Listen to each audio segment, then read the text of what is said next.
Sobat Katolikana, selamat malam. Kita ketemu lagi di talk show Katolikana pada malam hari ini, hari Jumat tanggal 24 Desember 2021 bersama dengan saya Vina Imanda, dan pada talk show Katolikana kali ini kita akan membahas tema Natal dan Tahun Baru bagi umat beragama. Natal adalah perayaan sukacita kelahiran Yesus Kristus atau Isa Al-Masih Sang Juru Selamat. Keyakinan Kristen dan juga Katolik atas Isa tentu berbeda dengan iman Islam terhadapnya.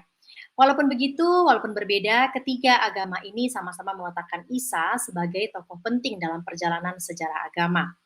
Presiden keempat Republik Indonesia, Presiden Abdurrahman Wahid atau lebih kita kenal dengan sapaan Gus Dur, dalam pidato beliau saat masih menjabat sebagai presiden mengatakan bahwa mestinya yang merayakan hari Natal bukan hanya umat Kristen, melainkan juga umat Islam dan umat beragama lain, bahkan seluruh umat manusia, sebab Yesus Kristus atau Isa Al-Masih adalah juru selamat seluruh umat manusia, bukan juru selamat umat Kristen saja. Diambil dari sambutan Gus Dur dalam acara perayaan Natal bersama umat Kristen tanggal 27 Desember 1999. Dalam momen Natal yang selalu dikaitkan dengan kabar sukacita ini, bisakah menjadi salah satu momen pemersatu dalam keberagaman? Lalu bagaimana makna Natal bagi umat non-Kristiani? Lalu juga seperti apa keseruan momen Natal ini bagi umat beragama di Indonesia? Kita akan ngobrol-ngobrol dalam talk show kita berikut, talk show Katolikana Natal, kabar sukacita untuk umat beragama, bersama dengan dua orang narasumber kita. Nah tentunya ya, kalau kita mau ngobrol-ngobrol kita harus kenalan dulu, karena kalau nggak kenal itu katanya nggak sayang. Kalau zaman sekarang, zaman digital seperti sekarang ini, nggak kenal itu maka nggak follow ya. Oke, kita akan kenalan dulu dengan dua orang narasumber kita malam hari ini. Saya akan ngobrol-ngobrol pada malam hari ini. Yang pertama nanti dengan Mbak Kuni Iza Indah Afkarina selaku Head Fasilitator YIPC Indonesia. Selamat malam Mbak Kuni, halo. Halo, selamat malam Kak Vina. Apa kabar Mbak Kuni? Alhamdulillah baik. Oke, puji Tuhan. Sehat-sehat ya? Sehat. Sehat. Oke, Mbak Kuni sekarang posisi ada di mana nih Mbak? Ini posisi lagi di Jawa Timur nih, mudik. Jawa Timur. Jawa Timur. Natal dan Tahun Baru ya. Mudik Natal dan Tahun Baru. Ikutan mudiknya ya Mbak ya? Oke. Ikut mudik dong. Siap. Oke. Nah, selain Mbak Kuni, kita malam hari ini juga akan ketemu ngobrol-ngobrol dengan Mas Roful Hadi S selaku Head Regional YIPC Jakarta. Halo, selamat malam Mas Roful. Selamat malam Mbak Vina. Ya, nah kalau Mbak Kuni di Jawa Timur, Mbak Roful, jadi Mas Roful ada di mana? Nah, kalau tadi Mbak Kuni dari Jawa bagian timur, kalau aku dari Jawa bagian barat di ujung. Aku di Serang, Banten. Ujung ke ujung ya, oke. Satu di Jawa Timur, satu lagi di Banten. Oke, luar biasa. Saya nggak di tengah-tengah nih, tapi paling tidak ada di antara Mbak Kuni dan Mas Roful nih harusnya ya. Oke, nah malam ini teman-teman Sobat Katolikana sekalian, kita akan terlebih dahulu kepoin dulu nih, apa YIPC. Nah, mungkin boleh nggak dijelaskan? Mbak Kuni mungkin ya, YIPC ini singkatan dari Youth Interfaith Peacemaker Community, betul ya Mbak Kuni ya? Yang Interfaith. Oh, Young Interfaith. Oke, Young Interfaith Peacemaker Community. Oke, nah ini sebenarnya apa sih Mbak? Apa komunitas yang konsentrasinya di bidang apa gitu? Boleh nggak diceritain sedikit nih sama kita? Oke, boleh dong. Iya, YIPC atau biasa dikenal dengan Young Interfaith Peacemaker Community Indonesia adalah sebuah komunitas yang digerakkan oleh anak muda nih. Komunitas yang digerakkan oleh anak muda berbasis interfaith. Nah, itu adalah kata kunci dari yang Interfaith Peacemaker Community Indonesia. Nah, bergerak di bidang apa? Tentunya kami bergerak di bidang perdamaian, yang mana nilai-nilai perdamaian yang kami sebarkan itu dilandaskan kepada kitab suci. Karena kita tahu bahwa agama itu mengajarkan biasanya narasi yang berkembang itu cepat sekali menyebarkan narasi-narasi kebencian gitu, tetapi kita kontra narasi tersebut dengan narasi-narasi damai yang dilandaskan juga dari kitab suci, yang biasanya kitab suci itu dikutip yang buruk-buruk oleh kaum sebelah, oleh agama yang lain. Nah, ini kita coba untuk menyampaikan kontra narasinya gitu. Nah, siapa aja sih? YIPC ini terdiri dari dua agama, yaitu agama Islam dan agama Kristen, Katolik dan Protestan ataupun Advent dan yang lainnya, Kristiani dan ya, Muslim. Kristiani ya. Oke. Iya. Kenapa? Karena dua agama besar ini itu dua agama yang rentan sekali konflik gitu di Indonesia maupun di dunia. Maka Saling gonjang-ganjing ya. Iya. Menurut Hans Kuhn, tidak ada perdamaian di dunia yang tanpa perdamaian antar agama. Nah, ini kita mulai dari dua agama besar ini yang rentan sekali konflik. Nah, gitu. Oke. Nah, menarik sih sebenarnya ya apa yang tadi disampaikan oleh Mbak Guni, tapi nanti saya akan bertanya tentang itu lebih lanjut. Saya mau tahu saja dulu kalau YIPC sendiri terbentuk ini mulai kapan? Lalu sekarang nih ada di mana nih? Apakah sudah tersebar di seluruh Indonesia atau bagaimana? Siapa saja anggotanya gitu? Oke. Nah, untuk YIPC sendiri itu berdiri dari tahun 2012. Jadi sekarang sudah umur 9 tahun YIPC berdiri dan sudah tersebar di beberapa regional di Indonesia, yaitu di Jawa Timur, ada di Surabaya, ada di Malang yang aktif, kemudian ada di DIY dan Jateng, kemudian ada di Jawa Barat, di Bandung, kemudian ada di Jabodetabek, di Jakarta, dan ada di Medan, gitu. Oke. Nah, kalau anggotanya sendiri YIPC ini mereka direkrut atau mereka mendaftar atau bagaimana nih? Kalau mau ikutan YIPC nih, Sobat Katolikana Muda juga mungkin pengen ikutan nih. Seperti apa sih gitu ya? Pengen ikutan YIPC ini mesti bagaimana nih, Mbak?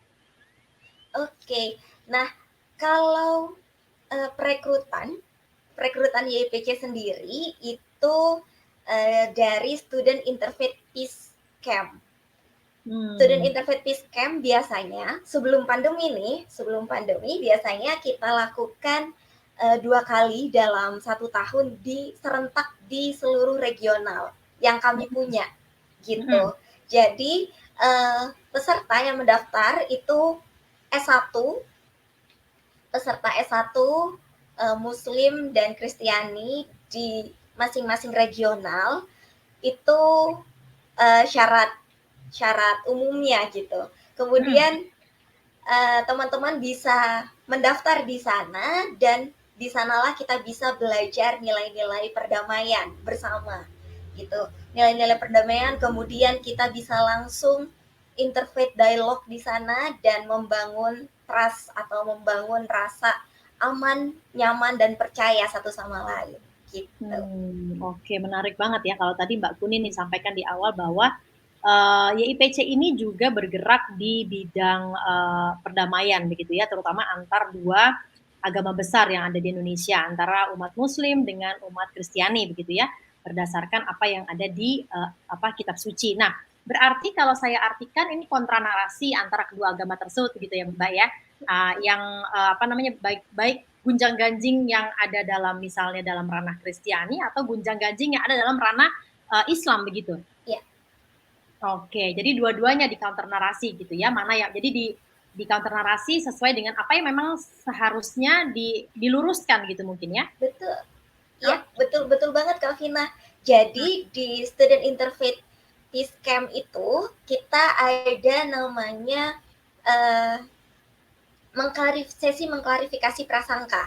Jadi teman-teman di Muslim menulis semua prasangkanya apapun, dan itu adalah tempat yang aman untuk menyampaikan apapun yang ada di kepala atau apapun yang pernah didengar ke teman-teman yang berbeda gitu, khususnya teman-teman Kristiani. Begitu juga teman-teman Kristiani menulis semua prasangkanya mengenai teman-teman Muslim. Kemudian setelah itu kita sharing apakah benar prasangka tersebut, apakah ini adalah sebuah prasangka yang bisa diklarifikasi ataukah memang sebenarnya begitu gitu. Jadi disitulah kita bisa belajar merayakan keberagaman, kita bisa belajar memahami dan mendengarkan pendapat yang berbeda gitu, tanpa penghakiman. Iya, betul. Menarik banget, tadi saya baru mau bilang, nggak ada judgmental di situ ya, berarti ya. Waduh, menarik sekali. Anggota YIPC sendiri sudah berapa, Mbak, sampai dengan sekarang, Mbak? Oke, kalau hitungan pastinya sih belum dihitung ulang semenjak 2018 2019, tapi sudah ada sekitar 1.000 sampai 2.000 member yang tersebar. Sampai dengan saat ini ya, 1.000 sampai 2.000 member. Oke, ini kebetulan ada pertanyaan juga nih dari pemirsa kita. Mungkin ini karena ini agak berhubungan menurut saya ya dari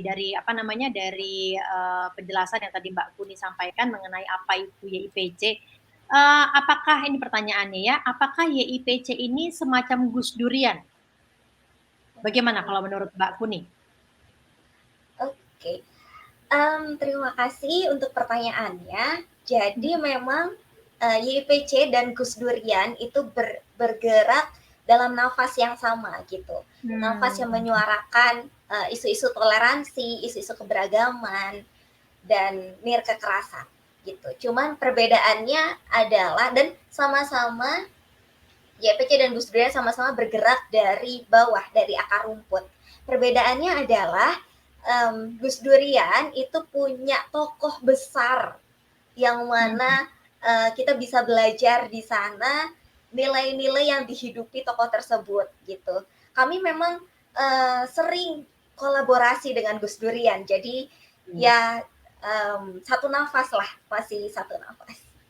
Ya, oke. Berarti bergerak dalam tujuan yang sama sebenarnya ya untuk sama-sama mendamaikan kedua ini gitu ya, kedua agama besar ini dengan segala macam dan ganjinya tadi. Oke.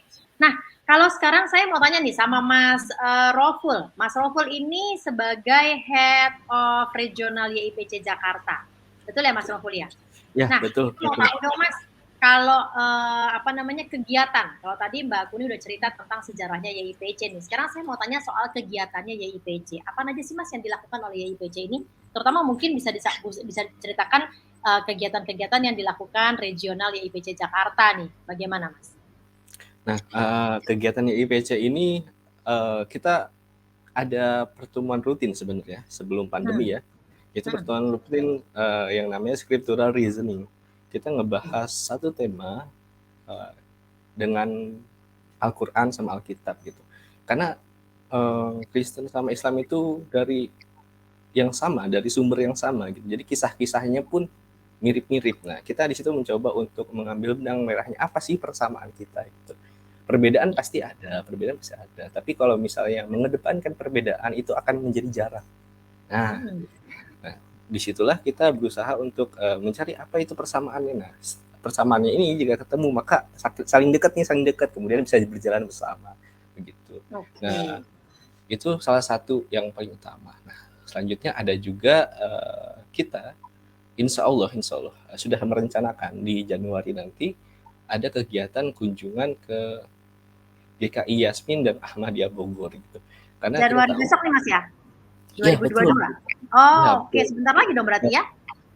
Nanti kalau misalnya ada yang mau ikut silahkan gitu. Nah, di situ kita akan mencoba mengenal mereka lebih dalam. Ini juga kunjungan yang perlu kita lakukan karena Ahmadiyah terutama kemarin baru mendapatkan luka di Sintang kasus intoleransi gitu. Nah, kita ingin mendekatkan diri bahwa kita ada bersama mereka dan kita mendukung hak-haknya Ahmadiyah untuk beribadah ya. Begitu pula dengan GKI Yasmin seperti itu. Nah, itu beberapa kegiatan kita. Mas, nah untuk begitu Mbak. Nah, untuk kegiatan sebelum pandemi itu kita ada tiap semester sekali yang sudah Kak Kuni sampaikan, Student Interfaith Peace Camp gitu. Nah, Student Interfaith Peace Camp itu ialah ruang tempat aman buat teman-teman Kristen ataupun Islam untuk belajar bersama perdamaian gitu. Nah, di situ ada sesi yang paling utama, bukan sesi paling utama ya, sesi yang dimana jarang sekali ada sesi yang namanya mengatasi prasangka gitu atau klarifikasi prasangka. Nah, dari Kristen bertanya gitu, oh kenapa sih misalnya karena ini lagi mau menjelang tahun baru ya, ini pasti setiap piskem itu ada pertanyaan, kenapa sih umat Muslim dilarang untuk mengucapkan selamat Natal ke teman-teman Kristiani gitu. Adapun teman-teman Islam sering kali beranggapan bahwa teman-teman Kristen ini Tuhannya 3. Yang kayak gitulah. Nah, itu ruang aman seperti itu jarang didapatkan oleh teman-teman yang lain gitu. Tapi di YPC itu ada ruangnya gitu. Dan itu kita bisa menjamin bahwa itu adalah ruang yang aman dan nyaman untuk kita sharing. Seperti itu, Mbak. Oke, menarik banget nih. Memang nih tadi dari Mbak Kuni cerita juga saya sangat-sangat amat tertarik nih tentang mengatasi prasangka ini. Nah, boleh nggak ceritain sedikit dong? Saya pengen tahu nih dari hasil ngobrol-ngobrol Piscam tadi itu ya, berarti kan sudah beberapa kali berlangsung. Outcome-nya apa Mas yang didapat? Maksudnya apakah pada akhirnya teman-teman di YIPC ini yang mengikuti Piscam tersebut akhirnya terjawab pertanyaannya atau mungkin pada akhirnya mengerti bahwa semua itu ternyata hanya prasangka atau bagaimana? Lebih jauh lagi itu akan membuka teman-teman yang mengikuti itu untuk tidak ragu untuk prasangka itu kalau dipendam kan jadi stereotip gitu. Nah, stereotip itu nanti misalnya kayak apa ya? Kalau kita ada unek-unek nggak disampaikan itu jadi seakan-akan unek-uneknya itu jadi sebuah fakta di dalam dirinya gitu. Nah, tapi kalau di prasangka ini kan apa yang kita pikirkan itu kita free share apa ya? Terbuka untuk diceritakan gitu. Terbuka untuk pada akhirnya bisa berdialog gitu ya. Betul. Nah, dialog itu poin dialog itu yang penting. Nah, ketika sudah kita udah sama-sama terbuka untuk membicarakan agama satu sama yang lain, itu dialog terbuka. Nah, ketika dialog terbuka, otomatis selanjutnya jika ada masalah antara dua umat beragama, ini bisa diselesaikan dengan cara dialog. Nah, itu. Nah, untuk minimnya dari klarifikasi prasangka adalah membuka teman-teman untuk berani bertanya atau berani mengungkapkan apa yang ada di dalam dirinya, apa yang ada di dalam prasangkanya, supaya prasangkanya itu tidak menjadi beban dan menimbulkan masalah di kemudian hari. Seperti itu, Mbak. Ya, dan tentunya diharapkan setelah itu mereka bisa membantu juga untuk menyebarkannya ke keluarga dan lain-lain di luar YIPC gitu ya. Oke. Ya, betul, Nah, misalnya. kalau tadi Mas Roko sempat cerita itu banyak kegiatan berarti sebelum pandemi ya Mas ya. Kita nih pandemi sudah hampir 2 tahun sekarang ini. Nggak mungkin YIPC berhenti berkegiatan kan ya. Pasti ada kegiatan-kegiatan yang dilakukan nih semasa pandemi. Apa sih Mas yang masih dikerjakan semasa pandemi ini? Nah, karena pandemi itu memberi kita jarak untuk agak sulit atau dianjurkan untuk tidak bertemu. Nah, salah satunya caranya adalah virtual gitu. Kayak kita mengadakan dulu itu ketika awal-awal pandemi itu kita rutin untuk mengadakan yang namanya Zoom meeting. Mungkin untuk sharing refleksi sebulan ini telah ngapain, apa perubahan yang kita dapat gitu kan. Kemudian apa hal baik yang bisa diceritakan, apa masalah yang ada di dalam dirinya itu untuk diceritakan. Kemudian kita juga biasanya melakukan SR, scriptural reasoning tadi. Nah, setelah itu pada awal-awal pandemi. Nah, setelah itu kita perlu untuk peace camp lagi, tapi karena kita nggak mungkin untuk mengadakan offline untuk tatap muka, pada awal itu kita menggunakan yang namanya peace camp secara online atau daring. Nah, di daring itu positifnya adalah kita bisa menjangkau lebih luas lagi sasaran atau peserta peace camp-nya gitu. Karena kalau daring kan yang penting dia punya kuota internet, ya bisa terhubung lah gitu. Nah, tapi itu minus, itu plusnya di daring. Nah, kalau minusnya di offline itu ya kita cuma lingkup sekitar, nggak bisa terlalu jauh karena cakupannya kecil karena offline gitu. Nah, itu yang daring. Kemudian ya sih kurang lebih begitu karena kita lebih sering aktif di Zoom gitu virtual sama live Instagram begitu. Ya, nah Mas, ini kan kita udah memasuki masa momen Natal ya, terutama hari ini tanggal 24 Desember gitu ya. Nah, apa sih kegiatan-kegiatan di IPC ada nggak Mas yang berhubungan nih dengan Natal? akan ada ditunggu apa namanya flyer kegiatannya itu di akun Instagram IPC Indonesia pasti ada. Waduh, kayak surprise gitu ya nanti Iya ya. betul. Ini kalau kegiatan yang berhubungan Natal ini baru tahun ini diselenggarakan atau memang setiap tahun diselenggarakan, Mas? Setiap tahun karena kita Setiap juga tahun ya? betul betul. Setiap tahun. Oke. Nah, sekarang untuk Mas Roful dan Mbak Kuni nih, saya mau bertanya sama teman-teman kita, narasumber kita malam hari ini. Kalau kita ngomongin soal Natal ya, bagaimana sih Mbak Kuni, Mas Roful ini memandang Natal, memandang kelahiran, kalau untuk di kami sebagai umat Kristiani memandang kelahiran Yesus Kristus gitu ya. Kalau di teman-teman berarti adalah Isa Al-Masih. Ini bagaimana teman-teman sekalian sebenarnya memandang Natal? Mbak Kuni dulu mungkin. Oke. Iya. Jadi momen Natal itu memang biasanya YIPC mengadakan refleksi. Nah, dulu itu pernah tuh momen Natal dan Maulid Nabi itu beda cuman sehari. Nah, itu tuh digunakan YIPC untuk refleksi kelahiran Isa Al-Masih dan kelahiran Nabi Muhammad SAW. Nah, kedua nabi ini adalah nabi besar, gitu. Bagi Kristiani, begitu juga bagi umat Muslim. Nah, dua tokoh ini adalah tokoh penting yang mana dua tokoh ini juga mengajarkan kebajikan, mengajarkan bahasa kasih untuk sesama, mengajarkan nilai-nilai baik gitu untuk umatnya. Nah, di situ momen kita berdialog, kita sharing, kita saling belajar satu sama lain. Kalau misalnya bagi saya pribadi, Nabi Isa adalah sosok yang penuh kasih sayang, gitu. Kelahirannya dinanti oleh banyak orang dan kelahirannya menjadi berkat bagi alam itu sendiri.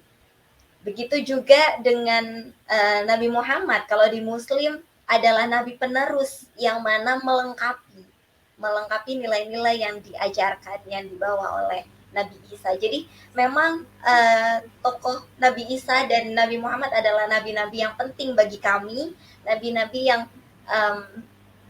bisa banyak kita belajar dari beliau-beliau. Oke, terima kasih Mbak Kuni. Kalau menurut Mas Roful sendiri bagaimana Mas Roful? Bagaimana Mas Roful memandang Natal sebagai kelahiran Yesus Kristus itu sendiri atau Nabi Isa ya? Bagaimana Mas? Ya betul. Aku memandang bahwa kelahiran Nabi Isa itu memang benar-benar sebuah cahaya baru pada saat itu ketika Nabi Isa memberikan kebajikan-kebajikan yang aku sering meneladani beberapa kisahnya gitu. Seperti ketika waktu itu aku mengikuti SR yang sedang temanya itu. Jadi ada seorang perempuan gitu kedapatan sedang berbuat zina, kemudian dibawa oleh masyarakat sekitar untuk dihadapkan ke Nabi Isa gitu. Di hukum Taurat kalau nggak salah orang yang berzina itu dirajam gitu. Kemudian di situ ditanya kepada Nabi Isa bagaimana kita menghukum orang yang berzina ini gitu. Nah, habis Nabi Isa menjawab dengan kebijaksanaannya bahwa siapa di antara kalian yang merasa tidak ada dosa silahkan melempar duluan gitu. Nah, otomatis yang seharusnya itu yang karena Nabi Isa adalah tokoh yang suci, otomatis nggak ada dosa gitu. Jadi yang paling pantas untuk melempar duluan adalah Nabi Isa jika kita memakai logikanya. Nah, kan tapi pada saat itu semua orang pada terdiam dan mulailah satu persatu meninggalkan itu, dan kemudian Nabi Isa berkata bahwa kepada perempuan itu bahwa jangan diulangin lagi gitu. Kalau nggak salah seperti itu, Mbak. Nah, ketika itu kan berarti Nabi Isa itu benar-benar sosok orang yang berwibawa dengan kebijaksanaan yang tinggi gitu dan belas kasih, intinya itu begitu Pak. Dan tidak mungkin ada Nabi Isa tidak mungkin ada Nabi Muhammad jika sebelumnya tidak ada Nabi Isa gitu. Karena dalam silsilah sejarah atau kerasulan itu ya Nabi Isa, kemudian terus menerus baru Nabi Muhammad, seperti itu. Oke, jadi memang setuju ya bahwa memang ini kan sebenarnya kalau kita lihat dari sejarahnya memang semuanya itu sebenarnya berurutan ya. Ada perjalanannya dalam sejarah, memang perjalanan bagaimana Kristiani terbentuk, setelah itu bagaimana Islam terbentuk begitu ya dalam sejarahnya. Oke.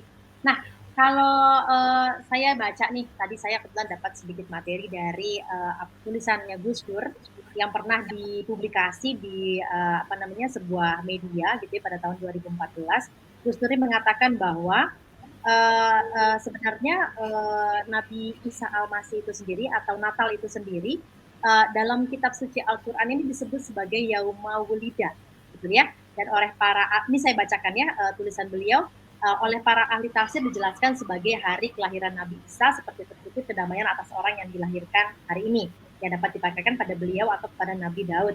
Nah, jadi jelas-jelas bahwa artinya Natal memang diakui oleh kitab suci Al-Quran juga sebagai kata penunjuk hari kelahiran beliau yang harus dihormati juga oleh umat Islam. Jadi memang sebenarnya kalau menurut Gus Dur sendiri bahwa kelahiran Isa Al-Masih atau dalam kami umat Kristiani, kelahiran Yesus Kristus ini juga perlu juga untuk dihormati tentunya oleh teman-teman dari saudara-saudara kita di umat Muslim begitu ya. Kalau itu berarti sebuah pernyataan Gus Dur yang menurut Mbak Kuni dan Mas Rohul bagaimana? Setuju tentunya ya, apa bagaimana? Ya, aku dulu boleh? Boleh, monggo silakan. Ya. Nah, itu memang ada, benar. Kalau nggak salah, Quran Surat Maryam ayat 33, yang balik lagi gitu.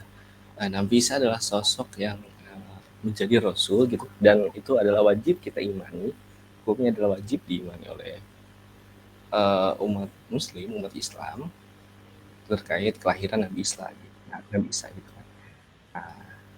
Kelahiran Nabi Isa yang sama antara Muslim sama Kristen adalah Nabi Isa dilahirkan dari Maryam, yang mana Maryam itu belum bersuami, atau biasanya di teman Kristen biasa menyebut perawan suci Maria gitu.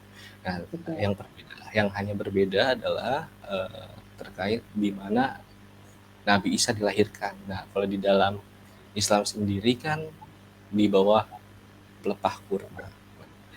Itu di Kristen sendiri aku agak lupa, tapi sepertinya bukan di kurma gitu, Mbak. Gitu. Aku meyakini itu. Nabi Isa di baik. Oke. Bagaimana kalau Mbak Kunista? Oke, setuju dengan apa yang tadi Kak Kuna bacakan dari statementnya Gus Dur, dan begitu juga dari tadi Kak Rouf bilang bahwa di Al-Quran sendiri juga sudah disebutkan bahwa kelahiran Isa itu istimewa gitu. Jadi Nabi Isa adalah salah satu nabi yang istimewa di Islam. Bahkan kelahirannya sendiri pun tercatat di Al-Quran. Ada di tadi Kak Rauf juga sudah sebutkan, ada di Quran Surat Maryam ayat 33. Ini saya coba, ini nyontek nih dibacain artinya. Silakan. Oke. Dan keselamatan semoga dilimpahkan kepadaku, Isa alaihi salam, dan pada hari aku dilahirkan, pada hari aku meninggal, dan pada hari aku dibangkitkan hidup kembali. Quran Surat Maryam ayat 33. Jadi memang dikuduskannya Nabi Isa di Al-Quran. Oke. Ya, nah Mbak Kuni, Mas Roful, ini kan sebenarnya perjuangan teman-teman ini luar biasa kalau menurut saya ya, karena seperti kita tahu dalam momen-momen tertentu di negara kita yang tercinta ini, momen-momen ini sering dijadikan sebagai suatu alat perpecahan gitu ya. Nah, tapi saya pengen tahu bagaimana teman-teman di YIPC sampai dengan saat ini gitu ya, mencoba untuk bisa menyebarkan si angin-angin perdamaian ini kepada teman-teman, mungkin teman-teman muda lainnya gitu ya. Apa sih kendala yang selama ini pernah teman-teman hadapi? Mbak Kuni dulu deh. Iya, tentunya kendala banyak sekali kami hadapi untuk menyebarkan nilai-nilai perdamaian yang selama ini masih banyak yang menganggap bahwa ini adalah hal yang tabu untuk dibicarakan. Ini Betul. adalah hal yang tabu untuk ditanyakan gitu kepada orang yang bersangkutan, sehingga stereotip itu terbangun begitu kuatnya dan kalau misalnya ekstrim akan menimbulkan sebuah penghakiman gitu kepada kelompok yang lain. Betul. Ini yang pengen kita putus rantainya, rantai kebencian ini yang pengen kita putus dengan dibukanya ruang-ruang dialog, dengan perjumpaan, dengan komunikasi yang baik satu sama lain. Nah, kalau misalnya ditanya soal tantangannya adalah dari orang-orang yang masih belum mengerti apa yang kita lakukan gitu. Jadi kami biasanya mengadakan dialog, kemudian ada yang tidak setuju dengan topik dialognya, kemudian menyerang gitu. Ada satu momen di tahun 2016 kalau nggak salah ingat saya, kami pernah di Jogja, kan basis YPC sebenarnya pusatnya itu di Jogja.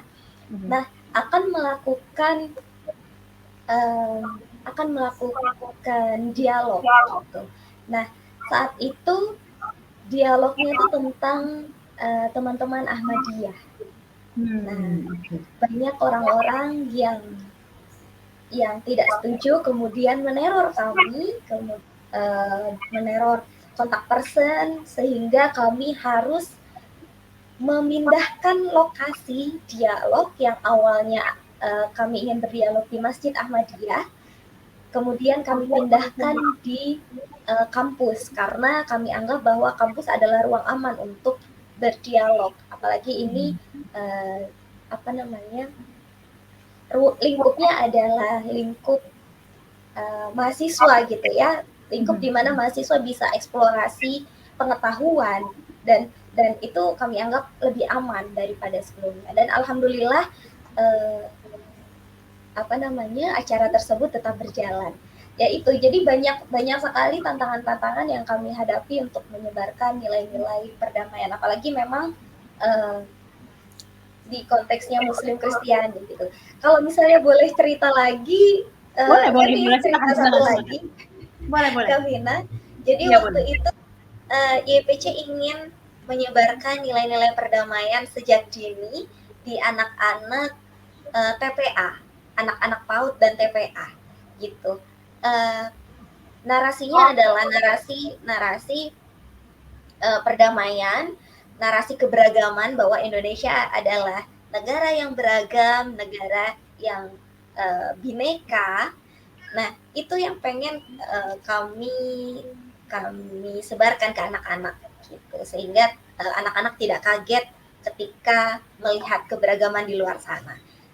Nah, waktu itu kami coba menyampaikan sebuah cerita mengenai cerita anak-anak, mengenai seorang anak Buddha yang menitipkan kelincinya ke teman Muslim.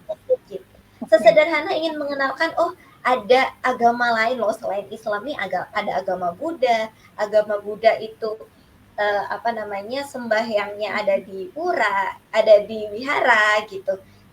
Dan ya ingin mengenalkan itu gitu.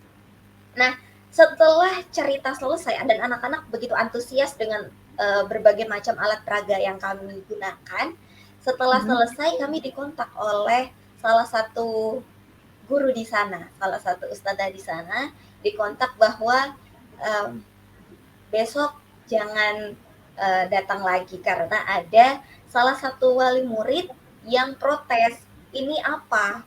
Ini kenapa kok ada ada orang anak-anak Muslim dan Kristen yang datang ngajar TPA gitu, yang ngajar PAUD, ini kenapa? Ini apa gitu. Nah, iya, itu yang jadi salah satu obstacle kami. Jadi masih banyak prasangka atau anggapan-anggapan tabu tentang agama gitu. Padahal kami bukan untuk dalam tanda kutip menyebarkan agama yang berbeda. Ini apa nih gabungan antara agama Islam dan Kristen? Enggak, tapi kami ingin mengenalkan bahwa oh ini loh, selain agama Islam ada agama lain loh, kita harus menghormatinya sama seperti kita menghormati orang lain ya gitu. Ya, bahwa masing-masing sebenarnya tetap pada jalurnya masing-masing dan tentunya saling menghormati masing-masing ada di jalurnya tersebut begitu ya. Ya. Oke. Nah, kalau tadi tantangan yang dihadapi oleh Mbak Kuni, mungkin Mas Roful juga punya pengalaman berbeda nih tentang apa sih kendala-kendala apa yang pernah Mas Roful alami selama berada di YIPC. Baik, terima kasih Kak Vina atas pertanyaannya. Kendala-kendala yang aku alami ketika ber-YIPC itu tidak Ber-YIPC, bagus ya. ber-YIPC Ber-YIPC. tidak seberat yang dialami oleh Kak Kuni karena aku datang bergabung dengan YIPC di 2017. Nah, kendala-kendala aku ceritakan yang Jakarta aja ya. Di Jakarta sendiri kendala yang paling besar adalah nggak ada yang terkait itu, tapi kita agak sulit untuk mengumpulkan regular meeting setelah acara gitu. Karena ya Mbak Vina mungkin tahu kalau di Jakarta itu sebenarnya kecil, tapi jarak dari satu tempat ke tempat yang lain itu memakan waktu yang lama gitu. Nah, bahkan ada candaan gitu, ada candaan kalau misalnya di tempatku di Serang Banten ini perjalanan 30 menit itu perjalanan yang jauh gitu. Nah, tapi kalau di Jakarta perjalanan 30 menit itu kayak baru naik Gojek ke stasiun atau baru naik Gojek ke halte gitu. Nah, di Jakarta itu agak sulitnya untuk mengumpulkan orangnya gitu. Begitu Mbak. Kemudian kendala-kendala yang lain apalagi ya? Pernah nggak mungkin ada satu kejadian apa gitu yang benar-benar mungkin Mas Roful masih ingat nih sampai sekarang sehubungan dengan kegiatan-kegiatan YIPC ini? Nah, terutama mungkin di masa-masa seperti sekarang nih kan, menjelang Natal dan Tahun Baru seperti biasa digaung-gaungkan bahwa wah mengucapkan Natal kepada teman-teman misalnya Kristiani, misalnya tabu atau bagaimana, mungkin ada kejadian sendiri selama ber-YIPC ini berhubungan dengan itu, mungkin Mas Roful pernah ada kah? Ada. Nah, untuk yang menjelang tahun Natal dan Tahun Baru ini seperti biasa, ini ada agenda tahunan gitu, agenda tahunan yang nggak tahu dirancang oleh siapa, bahwa perdebatan mengucapkan Natal boleh atau tidaknya itu selalu terulang di bulan Desember gitu ya. Nah, oleh karena itu ada juga kita di YPC tidak memberi statement mengucapkan selamat Natal boleh atau tidak, tapi kita merayakan keberagaman itu. Di YPC sendiri ada yang menganggap bahwa mengucapkan selamat Natal itu tidak boleh karena bisa mengotori akidah umat Islam seperti itu. Ada juga yang mengatakan bahwa mengucapkan selamat Natal itu boleh karena ya sekedar ucapan gitu atau selainnya atau apa ya, atau dengan ucapan apa sih pengaruhnya sama kita. Nah, di YPC kita menerima itu semua gitu. Silahkan bagi teman-teman yang mau mengucapkan selamat Natal ataupun tidak mengucapkan, it's okay gitu, di YPC sudah terbiasa. Nah, yang tidak boleh adalah orang yang berpendapat bahwa mengucapkan selamat Natal boleh, itu memaksa orang lain yang tidak mengucapkan selamat Natal untuk mengucapkan selamat Natal gitu. Ada apa bahkan atau sebaliknya, orang yang tidak mengucapkan selamat Natal memaksa orang yang oke-oke aja mengucapkan selamat Natal untuk jangan sampai mengucapkan. Nah, di EPC itu gitu. Jadi kita terbuka gitu karena kita juga merayakan keberagaman ya.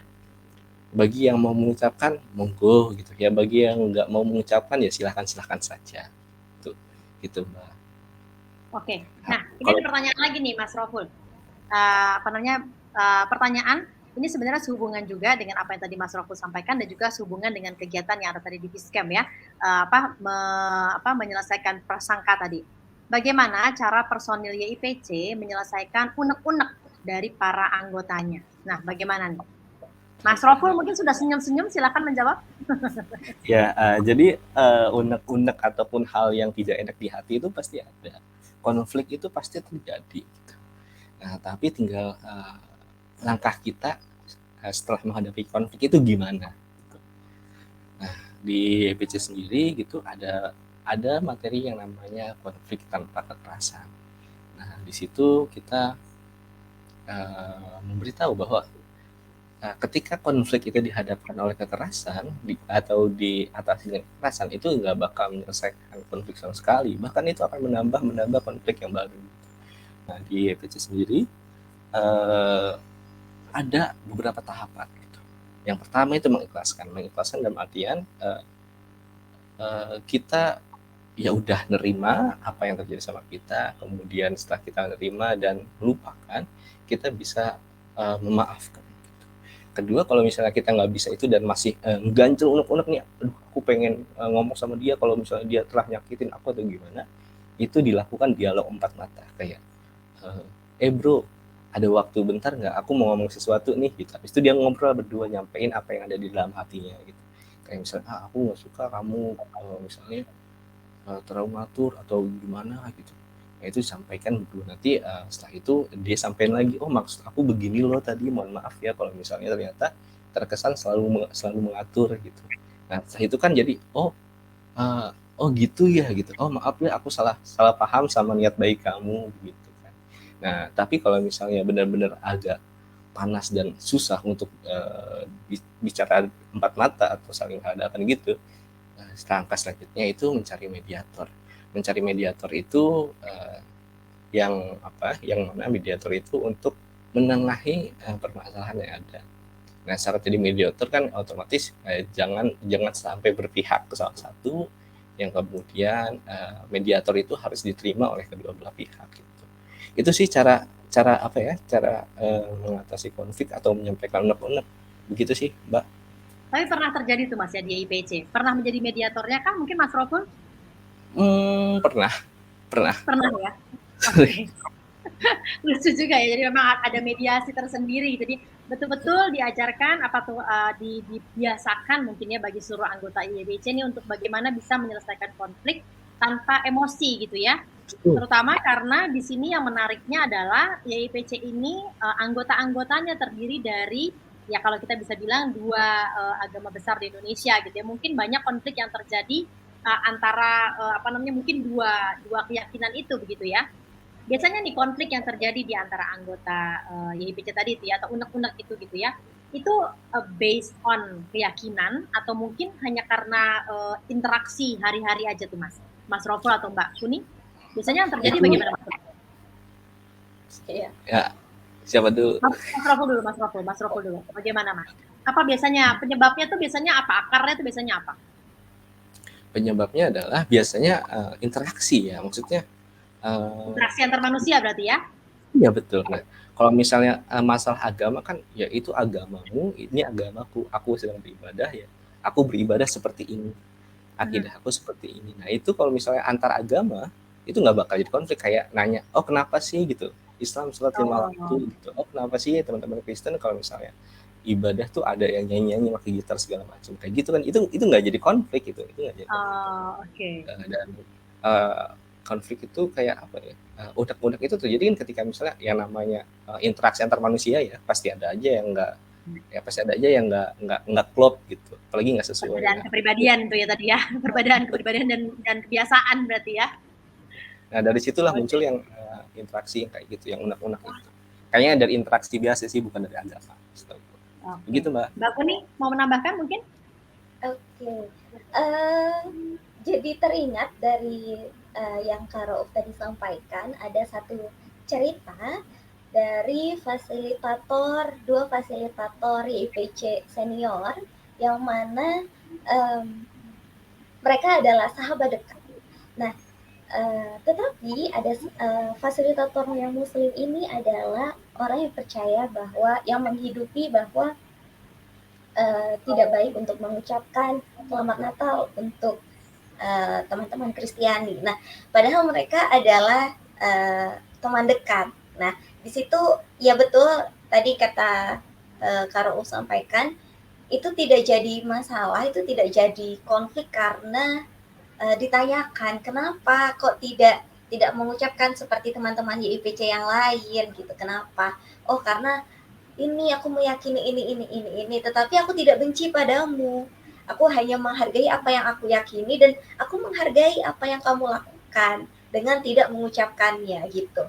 Jadi menurutku ini adalah hal yang indah yang mana kita benar-benar bisa merayakan keberagaman in real life gitu di pertemanan kita sehari-hari gitu. Menyenangkan ya kalau semua tuh bisa kita bahas ya. Jadi tidak menjadi sebuah prasangka, tapi justru bisa terjawab dengan bertanya tadi. Jadi ada klarifikasinya gitu ya. Oke, ada pertanyaan lagi Mbak. Terserah nanti siapa yang mau menjawab ya. Para anggota YIPC, apakah sering saling berkunjung nih ketika perayaan Hari Raya? Apakah Idul Fitri atau Natal? Apakah ada kunjungan balik gitu? Bagaimana? Oke. Mbak Kuni dulu mungkin. Iya, untuk teman-teman YIPC biasanya ada undangan nih. Kalau kalau Natal kan sangat jarang ya momen mudik besar-besaran yang berhari-hari ketemu keluarga gitu. Jadi memang yang tidak mudik itu biasanya di beberapa regional tuh ada undangan dari gereja, kerabat gereja yang biasanya kami sering dialog di sana untuk ini nih ada undangan Natal, makan-makan, yuk datang gitu dah. Teman-teman yang mana notabene anak kosan juga dapat makanan gratis kan seneng juga gitu kan. Jadi kita di sana sharing kebahagiaan, kita happy untuk melakukan itu bareng-bareng.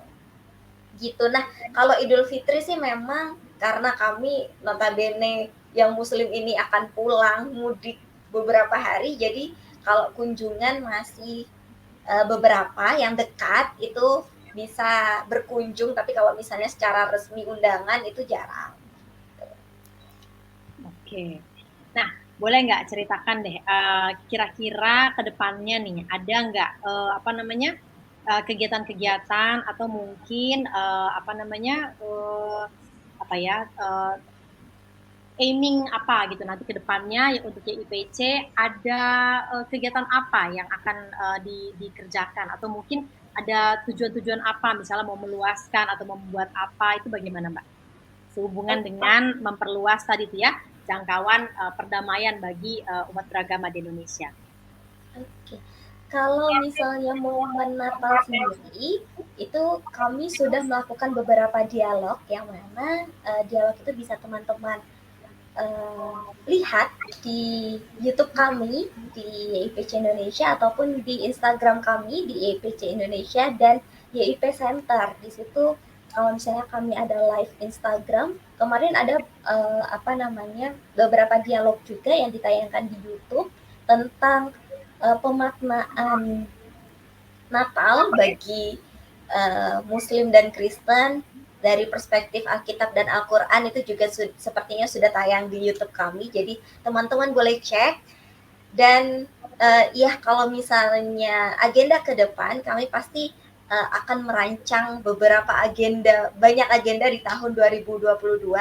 Teman-teman bisa follow akun Instagram kami di @yipc.indonesia atau @yip.center yang mana disitulah kami biasanya memposting poster-poster sebelum dilakukannya kegiatan gitu. Nah, biasanya ini adalah momen tahunan yang YPC lakukan di awal tahun itu adalah merayakan World Interfaith Harmony Week. Yang mana WIHW ini adalah hari satu minggu di awal Februari yang dicanangkan oleh PBB itu untuk memperingati hari perdamaian, hari World Interfaith Harmony Week dari keberagaman.